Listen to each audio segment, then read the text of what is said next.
We can go to C++ flow of control, part 1. And what is statements? A computer program is a set of statements or instruction to perform a specific task. கம்ப்யூட்டர்ல ஒரு ஒர்க்கை complete பண்றதுக்கு எழுதக்கூடிய ஒரு set of statements or instructions அதை தான் நம்ம என்ன சொல்றோம்னா ஸ்டேட்மெண்ட் அப்படின்னு சொல்றோம். These statements are intended to perform specific action. ஒரு பர்டிகுலர் ஆக்ஷனை வந்து நமக்கு பெர்ஃபார்ம் பண்றதுக்காக எழுதுறது தான் நம்ம இந்த instruction or statements அப்படின்னு சொல்றோம். The action may be of variable declaration, expression evolution, assignment operation, decision making and looping and so on. நமக்கு கம்ப்யூட்டர் ப்ரோக்ராம்ல நமக்கு என்னென்ன ஆக்ஷன்ஸ் எல்லாம் இருக்கும் அப்படின்னு பார்த்தீங்கன்னா கம்ப்யூட்டர் ப்ரோக்ராம்ல வேரியபிள் டிக்ளரேஷன், ஒரு வேரியபிள் எப்படி டிக்ளேர் பண்றது, டேட்டா டைப் என்ன அப்படின்ட்டு இருக்கும். தென் எக்ஸ்பிரஷன்ஸ், ஃபார்முலா மாதிரி இருக்கிறது, a+b+c அந்த மாதிரி இருக்கிறது எக்ஸ்பிரஷன்ஸ், அதாவது combination of operators and constant இதெல்லாம் சேர்ந்தது தான் எக்ஸ்பிரஷன்ஸ். அந்த எக்ஸ்பிரஷன் எவல்யூஷன் அதுக்கு ரிசல்ட் கண்டுபிடிக்கிறது, இல்லைன்னா assignment operation a equal to 10 b equal to 20 அது மாதிரி assignment operations and decision making conditionல வந்து mark greater than or equal to 35 அந்த மாதிரி decision making, looping ஒரே ஸ்டேட்மெண்ட்டை மல்டிபிள் டைம்ஸ் எக்ஸிக்யூட் பண்ற லூப்பிங்ஸ். ஸோ இதெல்லாம் வந்து ஆக்ஷனா இருக்கும், நமக்கு ப்ரோக்ராமிங்ல ஆக்ஷன்ஸா இருக்கும். There are two kinds of statements in C++. One is null statement, another one is compound statement. Null statement means empty statement is a statement containing only a semicolon. It takes the following form பாருங்க. Semicolon மட்டும் இருந்ததுன்னா அதுக்கு பேரு null statement அப்படின்னு சொல்லுவாங்க. Null statements are commonly used as a placeholders. For loopல நமக்கு இந்த semicolon வந்து placeholder நம்ம யூஸ் பண்றோம் iteration statementsல. Okay. For loopல பாத்தீங்கன்னா initialization semicolon and test condition semicolon then increment இருக்கும். அந்த இடத்துல நமக்கு separationக்காக யூஸ் பண்ற அந்த placeholders வந்து நம்ம யூஸ் பண்றோம் தான் இங்க சொல்லியிருக்காங்க. Null statements are commonly used as a placeholder in iteration statements or a statement on which I place two labels at the end of the compound statement or functions. Okay. So அடுத்து பாத்தீங்கன்னா compound statements. So compound statements அப்படிங்கிறது ஒரு group of statement வந்து enclosed by pair of curly brackets. ஒரு curly bracketsக்குள்ள ஒரு group of statements இருந்ததுன்னா அதுக்கு பேரு compound statements. Okay. For example பாருங்க, curly bracesக்குள்ள int x, y, x equal to 10 and y equal to x plus 10. So இந்த மாதிரி இருந்ததுன்னா that is a compound statement. இதுல 3 statement வந்து நமக்கு within a curly bracesக்குள்ள இருக்கு. அப்ப இதையே வந்து ஒரு group of statement சொல்றோம். அந்த group of statement ஒரு curly bracesக்குள்ள இருந்ததுன்னா what type of statement? This is a compound statement or block statement. Okay. Next one is a control structure. Control structures or statement that alter the sequence of flow of instructions. ஒரு program execute ஆயிட்டு இருக்கிறப்போ ஒவ்வொரு இன்ஸ்ட்ரக்ஷனும் என்ன ஆர்டர்ல வந்து நமக்கு execute ஆகணும். இப்போ சப்போஸ் ஒன்னாவது இன்ஸ்ட்ரக்ஷன் எக்ஸிக்யூட் ஆயிட்டு இருக்கிறப்ப நமக்கு அடுத்து வந்து ஃபிஃப்த் இன்ஸ்ட்ரக்ஷன் எக்ஸிக்யூட் ஆகணும் அப்படிங்கிறத நம்ம அந்த ஆர்டரை வந்து மாத்துறீங்கன்னா அதுக்கு பேரு கண்ட்ரோல் ஸ்டேட்மெண்ட் அப்படின்னு சொல்லுவாங்க. ஓகே, இந்த கண்ட்ரோல் ஸ்டேட்மெண்ட்டை மேபி எக்ஸிக்யூட்டட் என்னென்ன டைப்ஸ் இருக்கு அப்படின்னு பார்த்தீங்கன்னா sequentially, selectively or iteratively. Okay, so இந்த 3 டைப் ஆஃப் எக்ஸிக்யூஷன்ஸ் வந்து நம்ம C++ ப்ரோக்ராம்ல கொடுக்குறாங்க. சப்போஸ் நமக்கு சீக்வென்ஷியல் எக்ஸிக்யூஷன்னா எப்படி இருக்கும் அப்படின்னு பார்த்தீங்கன்னா, if the statements are executed sequentially, the flow is called as sequential flow. இப்போ ஃபார் எக்ஸாம்பிள் நமக்கு வந்து ஒரு 10 ஸ்டேட்மெண்ட் கொடுத்துருக்காங்க. அப்போ அது சீக்வென்ஷியல் எக்ஸிக்யூஷன்னா first statement and second statement, அதுக்கப்புறம் தேர்டு ஸ்டேட்மெண்ட் வந்து எக்ஸிக்யூட் ஆகும் அப் டு 4. அண்ட் அதுக்கப்புறம் பார்த்தீங்கன்னா 10 வரைக்கும் நமக்கு சீக்வென்ஸ் ஆர்டரா நமக்கு எக்ஸிக்யூட் ஆச்சுன்னா அதுக்கு பேரு சீக்வென்ஷியல் ஃப்ளோ எக்ஸிக்யூஷன் அப்படின்னு சொல்லுவாங்க. In some situation, if the statements alter the flow of execution like a branching, iteration, jumping and function call, this flow is called as a control flow. சில டைம்ல பாத்தீங்கன்னா ப்ரோக்ராமோட execution ஆர்டரா இல்லாம நமக்கு மாறும். அந்த மாதிரி ஆல்டர் தேவைப்படுதுன்னா நம்ம ஆல்டர் பண்றதுக்கு நமக்கு என்னென்ன யூஸ் பண்ணுவாங்கன்னு பாத்தீங்கன்னா branching, iteration, jumping, function calls இதெல்லாம் யூஸ் பண்ணி ப்ரோக்ராமோட எக்ஸிக்யூஷனோட ஆர்டரை வந்து மாத்துவாங்க. இதுக்கு பேர் என்னன்னா கண்ட்ரோல் ஃப்ளோ அப்படின்னு சொல்றாங்க. Okay, so அப்ப sequential statement னா எப்படி இருக்குன்னு பாருங்க. First statement execute ஆகுது, second statement and third statement. இது மாதிரி வரிசையா execute ஆச்சுன்னா அதுக்கு பேரு sequential statement. இதுவே selection or decision making அப்படின்னா நமக்கு ஒரு condition வந்து கொடுத்திருப்பாங்க. If the condition is true னா statement வந்து true statement நமக்கு execute ஆகும். If the condition is false அப்படின்னம்னா falseல நமக்கு என்ன statement 2 இருக்குன்னா அது மட்டும் execute ஆகும். அப்ப ஏதாவது ஒண்ணு மட்டும் தான் நமக்கு execute ஆகும். True block execute ஆகறப்ப false block execute ஆகாது. False block execute ஆகறப்ப true block execute ஆகாது. Okay. Next one is iteration. Iterationனா condition true ஆ இருந்ததுன்னா certain statements நமக்கு execute ஆயிட்டு இருக்கும். எப்ப condition false ஆகுதோ அப்பதான் அந்த loop விட்டு நமக்கு வெளியில வரும். Okay. So இதுக்கு பேரு iteration or looping statements அப்படின்னு சொல்றாங்க. இப்ப இந்த 3 மெத்தட்ல தான் program வந்து நமக்கு execute ஆகும். இதுக்கு பேரு தான் control flow சொல்றாங்க. அடுத்து செலக்ஷன் ஸ்டேட்மெண்ட் கொடுத்தோம் இல்லையா செலக்ஷன் ஸ்டேட்மெண்ட்ல ப்ரோக்ராம் வழியா நம்ம எப்படி இம்ப்ளிமெண்ட் பண்றதுன்னு பார்த்தீங்கன்னா நமக்கு 6 ஸ்டேட்மெண்ட் யூஸ் பண்ணி நம்ம செலக்ஷன் ஸ்டேட்மெண்ட்ஸ் வந்து கொடுக்கலாம். One is if statement, the second one is if else statement, third one is nested if statement, and fourth one is if else if later statement, and fifth one is conditional statement or alternative to if else statement. Then sixth one is switch statement. இதுதான் நம்ம one by one பார்க்க போறோம். Let us see. First one if statement. If statement evaluates a condition. If the condition is true, then a true block is executed. Otherwise, the true block is skipped. இதுல வந்து நமக்கு true block மட்டும்தான் இருக்கும். If expressionல பாத்தீங்கன்னா general formatல பாருங்க if expressionல conditions வந்து கொடுத்திருப்பாங்க condition true ஆ இருந்தா true block execute ஆகும். Suppose if blockல இருக்கக்கூடிய condition வந்து நமக்கு false ஆ இருந்ததுன்னா expression false ஆ இருந்ததுன்னா statement x வந்து நமக்கு execute ஆகும். So அதோட flow chart பாத்தீங்கன்னா உங்களுக்கு புரியும். Condition வந்து நமக்கு எப்பயுமே இந்த diamond boxல கொடுத்திருப்பாங்க. So condition is true னா true blockக்கு நமக்கு arrow mark வந்து point பண்ணுது. Suppose condition false ஆ இருந்ததுன்னா statement xக்கு வந்து நமக்கு arrow mark போட்டிருக்காங்க பாருங்க. Statement x வந்து நமக்கு execute ஆகும். So if else statement, if the result is true, then the statements inside the true block is executed and false block is skipped. If the result is false, then the statement inside the false block is executed, that is the true block is skipped. இதுல வந்து ரெண்டு statement வந்து condition ட்ரூவா இருந்தா ஒரு certain ஸ்டேட்மெண்ட்டும் condition ஃபால்ஸா இருந்தா certain ஸ்டேட்மெண்ட்ஸும் நமக்கு வந்து எக்ஸிக்யூட் ஆகுது. ஓகே, ஸோ இதுல இந்த ஜெனரல் ஃபார்மேட் பாத்தீங்கன்னா தெரியும். இஃப் எக்ஸ்பிரஷன் ட்ரூ அப்படின்னம்னா நமக்கு ட்ரூ பிளாக் எக்ஸிக்யூட் ஆகும். இஃப் இஃப் த எக்ஸ்பிரஷன் வந்து நமக்கு ஃபால்ஸா இருந்ததுன்னா எல்ஸ் பிளாக்ல இருக்கக்கூடிய ஃபால்ஸ் பிளாக் எக்ஸிக்யூட் ஆகும். புரிஞ்சுதுங்களா? ஸோ அதே மாதிரி தான் அதோட ஃப்ளோ சார்ட் பாருங்க. கண்டிஷன் டெஸ்ட் எக்ஸ்பிரஷன் ட்ரூவா இருந்தா ட்ரூ பிளாக் எக்ஸிக்யூட் ஆகுது, ஃபால்ஸா இருந்ததுன்னா ஃபால்ஸ் பிளாக். ஸோ ரெண்டுமே முடிஞ்சதுக்கு அப்புறம் ஸ்டேட்மெண்ட் எக்ஸ் வந்து நமக்கு எக்ஸிக்யூட் ஆகும். இதுக்கு ஒரு எக்ஸாம்பிள் ப்ரோக்ராம் கொடுத்துருக்காங்க. Hash include IO stream and int main. இதுக்குள்ள பாத்தீங்கன்னா ரெண்டு வேரியபிள்ஸ் வந்து டிக்ளேர் பண்ணிப்போம், நம் அண்ட் ரிமைண்டர். அதுக்கு REM கொடுத்துருக்காங்க. என்டையர் நம்பர் அப்படிங்கறத கொடுத்துருக்காங்க. என்டையர் நம்பர்னா நம்ம கீபோர்ட்ல ஒரு நம்பர் வந்து டைப் பண்றீங்க. ஃபார் எக்ஸாம்பிள் 24 அப்படின்னு எடுத்துக்கிறோம். ஸோ 24 அப்படின்னா நம்மள வந்து 24 அப்படிங்கிறது ஸ்டோர் ஆகும். ரிமைண்டர் ஈக்குவல் டு நமக்கு பதிலாக 24 mod 2 நமக்கு அதோட ரிமைண்டர் ஆப்ரேட்டர் வந்து ரிமைண்டரை வந்து நமக்கு ரிட்டர்ன் பண்ணும் மாட் ஆப்ரேட்டர். ஸோ அப்போ ரெம்ல நமக்கு என்ன இருக்கும்னா 0 இருக்கும். 24 mod 2 அப்படின்னம்னா 0 இருக்கும். இஃப் ரெம் ஈக்குவல் டு ரெம்ல நமக்கு என்ன இருக்கு 0 equal to 0, the condition is true. Condition true தான் அந்த கிவன் நம்பர் 24 இஸ் ஈவன் அப்படிங்கிறது நமக்கு பிரிண்ட் பண்ணிட்டு வெளியே வந்துடும். ஏன்னா இதுல பாத்தீங்கன்னா இந்த கண்டிஷன் ட்ரூவா இருக்கிறதுனால ட்ரூ பிளாக் மட்டும் எக்ஸிக்யூட் ஆகுது, ஃபால்ஸ் பிளாக் எக்ஸிக்யூட் ஆகாது. அப்போ கண்டிஷன் ட்ரூவா இருந்தா ட்ரூ பிளாக் எக்ஸிக்யூட் ஆகிறப்ப ஃபால்ஸ் பிளாக் எக்ஸிக்யூட் ஆகுது.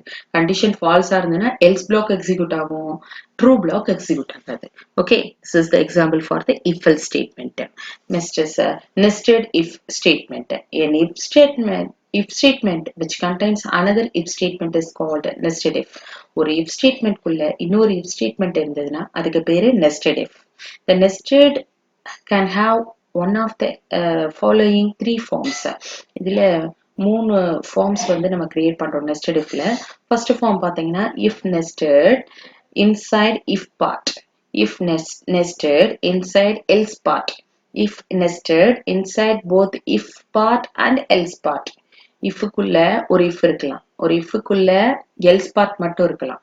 அடுத்து இஃப்க்குள்ள பாத்தீங்கன்னா இஃப் பார்ட்டும் இருக்கும், எல்ஸ் பார்ட்டும் இருக்கும். அப்போ ஒரு இஃப்க்குள்ள இன்னொரு இஃப் இருந்தாலே அதுக்கு பேர் என்னன்னா நெஸ்டட் இஃப். ஓகே, ஸோ இதோட ஜெனரல் ஃபார்மேட் ஃபர்ஸ்ட் பாருங்க. இஃப்ல கண்டிஷன் எக்ஸ்பிரஷன் 1 வந்து ட்ரூவா இருந்ததுன்னா செகண்ட் எக்ஸ்பிரஷன் 2க்கு போகும். அந்த கண்டிஷனும் ட்ரூவா இருந்ததுன்னா ட்ரூ பார்ட் ஸ்டேட்மெண்ட் எக்ஸிக்யூட் ஆகும். சப்போஸ் எக்ஸ்பிரஷன் 2 வந்து நமக்கு ஃபால்ஸா இருந்ததுன்னா அதோட எல்ஸ் பார்ட் பாருங்க, ஃபால்ஸ் பார்ட் ஸ்டேட்மெண்ட்ஸ் வந்து நமக்கு எக்ஸிக்யூட் ஆகும். ஃபர்ஸ்டே எக்ஸ்பிரஷன் 1 வந்து நமக்கு ஃபால்ஸா இருந்ததுன்னா லாஸ்ட் எல்ஸ் வந்து எக்ஸிக்யூட் ஆகும். Body of the else part வந்து நமக்கு எக்ஸிக்யூட் ஆகும். புரிஞ்சுதுங்களா? ஸோ அதோட ஃப்ளோ சார்ட். கண்டிஷன் 1 இஸ் ட்ரூனா நமக்கு செகண்ட் கண்டிஷனுக்கு போகுது. செகண்ட் கண்டிஷனும் ட்ரூவா இருந்ததுன்னா ஸ்டேட்மெண்ட் 1 வந்து எக்ஸிக்யூட் ஆகும். செகண்ட் கண்டிஷன் ஃபால்ஸா இருந்ததுன்னா ஸ்டேட்மெண்ட் 2 வந்து எக்ஸிக்யூட் ஆகும். ஃபர்ஸ்ட் கண்டிஷனே ஃபால்ஸா இருக்கிறப்ப ஸ்டேட்மெண்ட் 3 வந்து நமக்கு எக்ஸிக்யூட் ஆகும். ஸோ இது எல்லாமே எக்ஸிக்யூட் ஆனதுக்கப்புறம் ஃபைனலா ஸ்டேட்மெண்ட் எக்ஸ் வந்து நமக்கு எக்ஸிக்யூட் ஆகும். அதுக்கப்புறம் நெக்ஸ்ட் ஸ்டேட்மெண்ட் எக்ஸிக்யூட் ஆகும். ஓகே, ஸோ இதுக்குள்ள பாத்தீங்கன்னா இன்சைட் எல்ஸ் பார்ட் வந்து நமக்கு கொடுத்துருக்காங்க. நெஸ்டட் இதுல 3 ஃபார்ம் இருக்குன்னு சொன்னேன். ஃபர்ஸ்ட் வந்து இஃப் பார்ட் இருக்கிற மாதிரி எக்ஸாம்பிள் கொடுத்துருந்தாங்க. இந்த next one is if nested inside else part கொடுத்துருக்காங்க. இதுல பாத்தீங்கன்னா இஃப் எக்ஸ்பிரஷன் 1 வந்து ட்ரூவா இருந்ததுன்னா body of the true part execute ஆகும். எக்ஸ்பிரஷன் 1 ஃபால்ஸா இருந்ததுன்னா எல்ஸ் பார்ட்டுக்கு போகும். ஸோ எல்ஸ் பார்ட்ல எக்ஸ்பிரஷன் 2 கண்டிஷன் வந்து செக் பண்ணுது. ஸோ எகைன் ட்ரூவா இருந்ததுன்னா ட்ரூ பார்ட் எக்ஸிக்யூஷன் நடக்கும். சப்போஸ் எக்ஸ்பிரஷன் 2 வந்து ஃபால்ஸா இருந்ததுன்னா ஃபால்ஸ் பார்ட் ஸ்டேட்மெண்ட்ஸ் எக்ஸிக்யூட் ஆகும். ஓகே, ஸோ இதோட ஃப்ளோ சார்ட் பாருங்க. கண்டிஷன் வந்து நமக்கு ஃபர்ஸ்ட் கண்டிஷன் ட்ரூவா இருந்ததுன்னா ஸ்டேட்மெண்ட் எக்ஸிக்யூட் ஆகுது. கண்டிஷன் ஃபால்ஸா இருக்கிறப்போ செகண்ட் கண்டிஷனுக்கு வருது. செகண்ட் கண்டிஷனும் ட்ரூவா இருந்ததுன்னா ஸ்டேட்மெண்ட்ஸ் எக்ஸிக்யூட் ஆகும். ஃபால்ஸா இருந்ததுன்னா வேற ஒரு ஸ்டேட்மெண்ட் எக்ஸிக்யூட் ஆகும். ஓகே, ஸோ இது எல்லாமே முடிஞ்சதுக்கு அப்புறம் நெக்ஸ்ட் ஸ்டேட்மெண்ட் ஒரு ஸ்டேட்மெண்ட் எக்ஸ் வந்து எக்ஸிக்யூட் ஆகும். ஸோ அடுத்து எக்ஸாம்பிள் பார்த்தீங்கன்னா if nested inside both if part and else part ரெண்டுமே இருக்கிற மாதிரி நம்ம பார்க்க போறோம். நெஸ்டட்ல இஃப் பார்ட்ல பாத்தீங்கன்னா கண்டிஷன் கொடுத்துருக்காங்க. ஸோ எக்ஸ்பிரஷன் வந்து ட்ரூவா இருக்கிறப்போ எகெயின் அதுக்குள்ள இருக்கிற இஃப் எக்ஸ்பிரஷனுக்கு போகுது. அதுவும் ட்ரூவா இருந்ததுன்னா ட்ரூ பார்ட் ஸ்டேட்மெண்ட் எக்ஸிக்யூட் ஆகும்.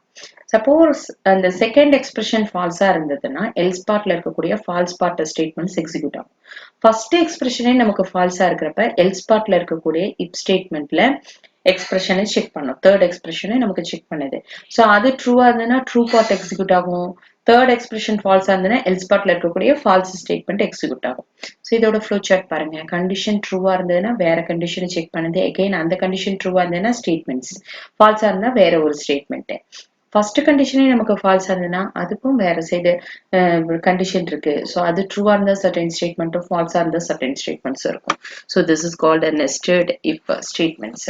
ஸோ இதுக்கு வந்து எக்ஸாம்பிள்ஸ் பார்த்தீங்கன்னா நமக்கு ஒரு சேல்ஸ் அண்ட் கமிஷன் அப்படின்னு சொல்லிட்டு ஒரு இது கொடுத்துருக்காங்க. கமிஷன் கால்குலேட் பண்ற மாதிரி என்டர் த சேல்ஸ் அமௌண்ட், தென் அவங்களோட கிரேட் என்ன அப்படிங்கறத செக் பண்றோம். ஸோ கிரேடுக்கு தகுந்த மாதிரி கமிஷன் வந்து கால்குலேட் ஆகும். ஓகே, ஸோ இதுல வந்து இஃப் எல்ஸ் ஸ்டேட்மெண்ட்ஸ் வந்து நமக்கு கொடுத்துருக்காங்க. பார்ப்போம் இது எப்படி பண்றதுன்னு பார்ப்போம். So first enter the sales amount, void மெயின்குள்ள பார்த்தீங்கன்னா இன்ட் சேல்ஸ் கமிஷன் கொடுத்துருக்காங்க. கேரக்டர் கிரேடு வேரியபிள் டிக்ளரேஷன் முடிஞ்சது. ஸோ அதில் டபுள் கோட்ஸ்ல இருக்கக்கூடிய ஸ்ட்ரிங் அப்படியே நமக்கு பிரிண்ட் ஆகும். Enter sales amount. Okay, so suppose நமக்கு வந்து 2000 அப்படின்னு வச்சுக்கலாம். 2000 சேல்ஸுங்கிறதுல 2000 இருக்கும். தென் கிரேட் அப்படின்னு சொல்லி கொடுத்துருக்காங்க. கிரேட் வந்து ஏதாவது ஒரு கிரேட் வந்து நம்ம என்டர் பண்றோம். ஏ கிரேட் ஆர் பி கிரேட் அப்படிங்கிறது நம்ம ஏதோ ஒன்று என்டர் பண்றோம். ஓகே, ஸோ இப்போ சேல்ஸ்ல நமக்கு என்ன இருக்கும் 2000. So 2000 less than greater than 5000 condition is false. Condition falseனா else blockல வந்து நமக்கு செக் பண்ணுது. else blockல நமக்கு என்ன இருக்கு, commission equal to sales வந்து நமக்கு என்ன இருக்கு 2000 into 0.05 அதை வந்து மல்டிப்ளை பண்ணி நமக்கு கமிஷன்ல வந்து டிஸ்பிளே பண்ணும். ஸோ நெக்ஸ்ட் ஸ்டெப்ல கமிஷனை வந்து டிஸ்பிளே பண்ண சொல்லணும். ஸோ அதை வந்து டிஸ்பிளே பண்ணிட்டு குட் ஜாப் அப்படின்னு சொல்லிட்டு நமக்கு வெளியே வந்துடும் இந்த ப்ரோக்ராம். ஓகே, ஸோ அடுத்து பார்த்தீங்கன்னா இஃப் எல்ஸ் இஃப் லேடர் அப்படின்னு சொல்லுவாங்க.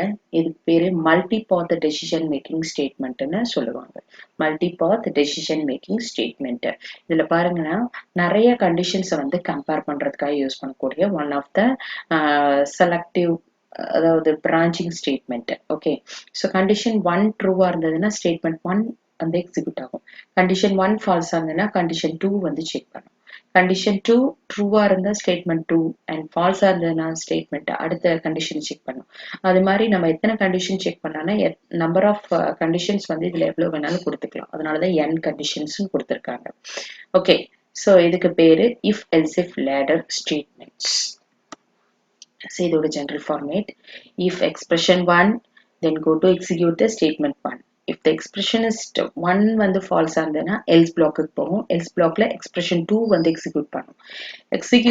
expression 2 வந்து true ஆ இருந்ததுன்னா statement 2 execute பண்ணும். expression 2 falseனா else blockல இருக்கக்கூடிய if statement expression 3 check பண்ணும். expression 3 யும் true ஆ இருந்ததுன்னா statement 3 execute ஆகும். expression 3 false ஆ இருந்ததுன்னா statement 4 வந்து execute பண்ணும். So இப்படியே நமக்கு போய்கிட்டு இருக்கும். ஓகே, இதுதான் else if later statements. இதுக்கு எக்ஸாம்பிள் பாத்தீங்கன்னா more than one condition check பண்றதுக்கு grade calculate பண்றதுக்காக நம்ம யூஸ் பண்றோம். மார்க்ஸ் பாத்தீங்கன்னா first 60 and above first class அப்படின்னு நமக்கு டிஸ்பிளே பண்ண சொல்லியிருக்காங்க. 50 to 60% இருந்த மார்க்ஸ் இருந்தது அப்படின்னம்னா it is second class, grade வந்து செகண்ட் கிளாஸ். 40 to 50 இருந்ததுன்னா தேர்ட் கிளாஸ், அண்ட் அதுக்கு கீழே இருக்கிறப்ப யூ ஆர் ஃபெயில் அப்படிங்கிறது நமக்கு டிஸ்பிளே ஆகணும். அப்ப இதுல பாத்தீங்கன்னா நமக்கு மொத்தமா 4 கண்டிஷன் வந்து செக் பண்ண போறோம். Okay, so first enter the mark, அது வந்து டிஸ்பிளே ஆகும். டபுள் கோட்ஸ்ல இருக்கிறது அப்படியே நமக்கு டிஸ்பிளே ஆகும். என்டர் த மார்க்ஸ் 70 அப்படின்னு நான் கொடுக்குறேன். ஸோ அப்போ மார்க்ஸ்ல நமக்கு என்ன இருக்கும் 70. ஃபர்ஸ்ட் கண்டிஷன் செக் பண்ணுது 70 greater ஆர் ஈக்குவல் டு 60. 60க்கு மேல இருக்கு 70. அப்போ ஃபர்ஸ்ட் கண்டிஷன் வந்து true. Your grade is first class. 60க்கு மேல இருந்தாலே நமக்கு ஃபர்ஸ்ட் கிளாஸ் அப்படிங்கிறது டிஸ்பிளே பண்ணிடும். ஸோ ஃபர்ஸ்ட் கிளாஸ் அப்படிங்கிறது டிஸ்பிளே பண்ணிட்டு நமக்கு வெளியே வந்துடும். ஓகே, சப்போஸ் மார்க்ஸ் வந்து பாத்தீங்கன்னா 25ன்னு கொடுக்குறீங்க. அப்போ நமக்கு 25 greater than or equal to 60 condition false. அடுத்த கண்டிஷன் செக் பண்ணுது else ifல 25 greater than or equal to 50 and marks வந்து 25 less than 60. ஸோ அதுவும் நமக்கு கண்டிஷன் ஃபால்ஸ். ஸோ அடுத்த ஸ்டேட்மெண்ட் எக்ஸிக்யூட் பண்ணுது. ஸோ மார்க்ஸ் வந்து 25 greater than or equal to 40 logical and 25 less than 50 அதுவும் நமக்கு வந்து ஃபால்ஸ் ஆயிடுச்சு. அப்ப எல்ஸ் பிளாக்ல யூ ஆர் ஃபெயில் அப்படிங்கிறது நமக்கு பிரிண்ட் பண்ணும். ஓகே, ஸோ இந்த மாதிரி கண்டிஷன்ஸ் வந்து ஒன் பை ஒன்னா நமக்கு செக் பண்ணும். அடுத்து பாத்தீங்கன்னா ஆல்டர்னேட்டிவ் ஸ்டேட்மெண்ட், இஃப் எல்ஸ் ஸ்டேட்மெண்ட்டுக்கு ஆல்டர்னேட்டிவ் இது வந்து கண்டிஷனல் ஆப்ரேட்டர் ஆர் டெர்னரி ஆப்ரேட்டர்னு சொல்லுவாங்க. The conditional operator that consists of two symbols. இதுல வந்து question mark colon வந்து கொடுத்திருப்பாங்க இந்த symbols. இதே தான் நம்ம என்ன சொல்லணும்னா conditional operator or ternary operator னு சொல்றோம். இது வந்து எதுக்கு எக்ஸாம்பிள்னு பாத்தீங்கன்னா ternary operatorக்கு example. It takes 3 arguments. இதுல பாத்தீங்கன்னா expression 1 question mark, expression 2 colon, expression 3 கொடுத்திருப்பாங்க. expression 1ங்கிறது condition. அது ட்ரூவா இருந்ததுன்னா expression 2 வந்து நமக்கு ரிட்டர்ன் பண்ணும். சப்போஸ் expression 1 வந்து ஃபால்ஸா இருந்ததுன்னா expression 3 வந்து நமக்கு ரிட்டர்ன் பண்ணும். ஓகே, ஸோ இதுல எக்ஸாம்பிள் பாத்தீங்கன்னா தெரியும். ரெண்டு நம்பர்ஸ்ல எது பிக்கஸ்ட் அப்படிங்கறத ஃபைண்ட் அவுட் பண்றதுக்கு நமக்கு எது யூஸ் பண்ணிருக்காங்கன்னா டெர்னரி ஆப்ரேட்டர் யூஸ் பண்ணிருக்காங்க. பாருங்க, என்டர் எனி டூ நம்பர்ஸ். அப்போ ஏல வந்து 25, பில வந்து 17 கொடுக்குறேன்னு வச்சுக்கோங்க. இப்போ largest equal to a greater than b, இது expression 1. அப்போ 25 greater than 70 கண்டிஷன் என்ன ஆயிடுச்சு ஃபால்ஸ். அப்போ b ல என்ன வேல்யூ இருக்கு 70. ஸோ 70ங்கிறது எனக்கு டிஸ்பிளே பண்ணும். the largest number 70ங்கிறது நமக்கு டிஸ்பிளே பண்ணும். Okay, so next one is a switch statement. Switch statement is a multi-way branch statement. It provides an easy way to dispatch the execution to different parts of the code based on the value of the expression. The switch statement replaces a multiple if-else sequence. அதாவது நமக்கு nested if-else if ladderல நிறைய conditions வந்து compare பண்ணும். அந்த மாதிரி compare பண்றப்போ ஒவ்வொரு கண்டிஷன்ஸையும் compare பண்ணி தான் அது ட்ரூவா ஃபால்ஸாங்கிறத கம்ப்யூட் பண்ணிட்டு தான் நமக்கு தெரியும். அதனால இதோட ரிசல்ட்டை ப்ரொடியூஸ் பண்ற நேரம் பாத்தீங்கன்னா நிறைய எடுத்துக்கும். ஆனா ஸ்விட்ச் ஸ்டேட்மெண்ட்ல நமக்கு எந்த கேஸ் வந்து நமக்கு ட்ரூவா இருக்கோ அந்த கேஸ் மட்டும் நமக்கு எக்ஸிக்யூட் ஆகும். அதனாலதான் இதுக்கு பேரு பாத்தீங்கன்னா மல்டிவே பிரான்ச் ஸ்டேட்மெண்ட்னு சொல்றோம். ஸோ இதோட சின்டாக்ஸ் பாத்தீங்கன்னா ஸ்விட்ச் expression case constant 1 statements and break வந்து கொடுத்திருக்காங்க. அதே மாதிரி case constant 2 statements break and default statement and statements வந்து கொடுத்திருக்காங்க. flowchartல பாத்தீங்கன்னா தெரியும் நமக்கு. So condition true இருக்குன்னா எந்த condition எந்த கேஸ் வந்து நமக்கு true ஆகுதோ அந்த கேஸ் மட்டும் நமக்கு எக்ஸிக்யூட் ஆகும். So ஒவ்வொரு கேஸ்லயும் பிரேக் இருக்கிறதுனால அதோட அந்த கேஸ் வந்து கம்ப்ளீட் ஆயிடும். ஸ்விட்ச் கேஸை விட்டு நமக்கு வெளியில வந்துடும். சப்போஸ் எந்த கேஸுமே எனக்கு மேட்ச் ஆகல அப்படின்னா டிஃபால்ட் ஸ்டேட்மெண்ட் வந்து நமக்கு எக்ஸிக்யூட் ஆகும். ஓகே, ஸோ இதுல எக்ஸாம்பிள் பார்க்கலாம். நமக்கு வந்து பாத்தீங்கன்னா இன்ட் மெயின்ல நம்மன்னு ஒரே ஒரு வேரியபிள் மட்டும் டிக்ளேர் பண்ணியிருக்கோம். Enter weekday number. நான் நம்பர் கொடுத்தேன் அப்படின்னா அந்த வீக் அந்த டேவோட டே வந்து நமக்கு ரிட்டர்ன் பண்ணணும். அந்த நம்பரோட டே என்ன அப்படிங்கறத நமக்கு ரிட்டர்ன் பண்ணணும். ஸ்விட்ச்ல வந்து நம்ம கொடுக்குறோம். Okay, so enter the week day நம்பர்ல இப்ப நான் 2 அப்படின்னு கொடுக்குறேன். அப்ப நம்மள என்ன இருக்கும் 2. 2னா கேஸ் 2 மட்டும் நமக்கு எக்ஸிக்யூட் ஆகும். கேஸ் 2ல எனக்கு என்ன இருக்கு மண்டே. ஸோ மண்டே மட்டும் டிஸ்பிளே பண்ணிட்டு பிரேக்கை பார்த்தது எனக்கு ஸ்விட்ச் கேஸை விட்டு வெளியில வந்துடும். Suppose enter weekday number 8ன்னு கொடுக்குறீங்கன்னா ஸ்விட்ச் கேஸ்ல இப்போ நமக்கு என்ன ஆகும், நம்மள வந்து 8 இருக்கும். ஸோ கேஸ் எதுவுமே மேட்ச் ஆகலைன்னா நமக்கு எது எக்ஸிக்யூட் ஆகும், டிஃபால்ட் ஸ்டேட்மெண்ட். டிஃபால்ட் ஸ்டேட்மெண்ட்ல என்ன இருக்கு, ராங் இன்புட் அப்படிங்கறத பிரிண்ட் பண்ணிட்டு வெளியில வந்துடும். இப்போ 1 to 7க்குள்ள கொடுத்தோம்னா அந்த கேசஸ் வந்து நமக்கு எக்ஸிக்யூட் ஆகும். அதர்வைஸ் நமக்கு என்ன ஆயிடும், கேஸ் மேட்ச் ஆகலைன்னா டிஃபால்ட் ஸ்டேட்மெண்ட் எக்ஸிக்யூட் ஆகும். Okay, so this is the multiway branching statements. இதோட ரூல்ஸ் அண்ட் ரெகுலேஷன்ஸ் பார்க்கலாம். The expression provided in the switch should be the result in a constant value, otherwise it would not be valid. இதுல எப்பயுமே constant value type of conditions மட்டும்தான் switch statementல pass பண்ணணும். Okay, so அடுத்து பார்த்தீங்கன்னா duplicate case values are not allowed. ஒரே கேஸே 2 தடவை occur ஆகக்கூடாது. Then default statement is optional. default statement கண்டிப்பா கொடுக்கணும்னு அவசியம் கிடையாது, கொடுக்கலாம் கொடுக்காமலேயும் போகலாம். The break statement is used inside the switch statement terminate a statement sequence. When a break statement is reached, the switch terminates and the flow of control jumps to the next line following the switch statement. ஒவ்வொரு கேஸ்லயும் பாத்தீங்கன்னா break statement கொடுக்கிறோம். அந்த break statement பார்த்ததையும் நமக்கு switch statement விட்டு நமக்கு terminate ஆயிடும். Suppose break ஸ்டேட்மெண்ட்டும் பாத்தீங்கன்னா optional தான், நம்ம கண்டிப்பா கொடுக்கணும் அப்படிங்கிற அவசியம் கிடையாது, கொடுக்கலாம் கொடுக்காமலே போகலாம். If omitted the execution will continue on it to the next case. Okay, suppose நம்ம பிரேக் ஸ்டேட்மெண்ட்டே கொடுக்கல அப்படின்னம்னா எல்லா கேஸுமே நமக்கு எக்ஸிக்யூட் ஆகிறதுக்கு அடுத்த கேஸை நமக்கு எக்ஸிக்யூட் பண்ணும். Okay, the flow of control will fall through the subsequent cases until the break is reached. break statement reach ஆகிற வரைக்கும் எல்லா கேஸையும் நமக்கு எக்ஸிக்யூட் பண்ணும். அதே மாதிரி நமக்கு ஒரு ஸ்விட்ச் ஸ்டேட்மெண்ட்குள்ள இன்னொரு ஸ்விட்ச் ஸ்டேட்மெண்ட் யூஸ் பண்ணலாம், அதுக்கு பேர் நெஸ்டிங். ஸோ நெஸ்டிங் ஆஃப் ஸ்விட்ச் statement is also allowed. Okay, அடுத்து பாத்தீங்கன்னா ஸ்விட்ச் ஸ்டேட்மெண்ட்டுக்கும் இஃபெல்ஸ்க்கும் என்ன டிஃபரன்ஸ் அப்படிங்கறத பார்க்கலாம். First difference, expression inside if statement decide whether to execute if black are under the else black. நமக்கு கண்டிஷனை பேஸ் பண்ணி தான் நமக்கு இஃபெல்ஸ் வந்து எக்ஸிக்யூட் ஆகும். கண்டிஷன் ட்ரூவா இருந்தா ட்ரூ பிளாக் எக்ஸிக்யூட் ஆகும், கண்டிஷன் ஃபால்ஸா இருந்தா எல்ஸ் பிளாக் எக்ஸிக்யூட் ஆகும். ஸ்விட்ச் ஸ்டேட்மெண்ட் எப்படி டிசைட் பண்ணா, எக்ஸ்பிரஷன்ல எந்த கான்ஸ்டன்ட் இருக்கோ அந்த கேஸ் மட்டும் நமக்கு எக்ஸிக்யூட் பண்ணும். So expression inside the switch statement in decide which case to execute. Okay, அதுல இருக்க expression எந்த case execute பண்றதுங்கிறத decide பண்ணும். And if else statement uses multiple statements or multiple choices. if else குள்ள பாத்தீங்கன்னா நிறைய conditions வந்து நமக்கு கொடுப்போம், அதுக்கு பேர் multiple conditions or multiple statements or multiple choices ன்னு சொல்றோம். Switch statement uses a single expression for multiple choices. நம்ம ஒரே ஒரு எக்ஸ்பிரஷன் மட்டும்தான் கொடுக்குறோம் சிங்கிள் ஸ்டேட்மெண்ட்ல, ஸ்விட்ச் ஸ்டேட்மெண்ட்ல, பட் அதுக்குள்ள பாத்தீங்கன்னா நிறைய கேசஸ் இருக்கும். Okay, so if else statement sex for equality as well as for logical expressions. இதுக்குள்ள பாத்தீங்கன்னா நமக்கு லாஜிக்கல் எக்ஸ்பிரஷன்ஸ் கொடுத்த அது வந்து ஈக்குவலா இருக்கா இல்லையா அப்படிங்கறது நம்ம செக் பண்ணுவோம். ஸ்விட்ச் செக்ஸ் ஒன்லி த ஈக்குவாலிட்டி, அந்த கான்ஸ்டன்ட் வந்து கரெக்டா ஈக்குவலா இருந்தா மட்டும் அந்த கேஸ் வந்து நமக்கு எக்ஸிக்யூட் ஆகும். Okay, so if statement evaluates integer, character, pointer, floating point and boolean type.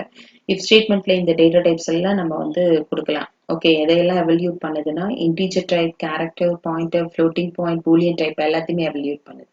இதுல பாத்தீங்கன்னா switch statementல character and integer மட்டும்தான் நம்ம கொடுக்க முடியும். if the condition is false, the else block statements will be executed. Condition வந்து falls ஆகுதுன்னா else பிளாக்ல வந்து நமக்கு எக்ஸிக்யூட் ஆகும். இதுல வந்து கண்டிஷன் ஃபால்ஸ் ஆச்சுன்னா டிஃபால்ட் ஸ்டேட்மெண்ட் வந்து எக்ஸிக்யூட் ஆகும் ஸ்விட்ச் ஸ்டேட்மெண்ட்ல. Okay, thank you.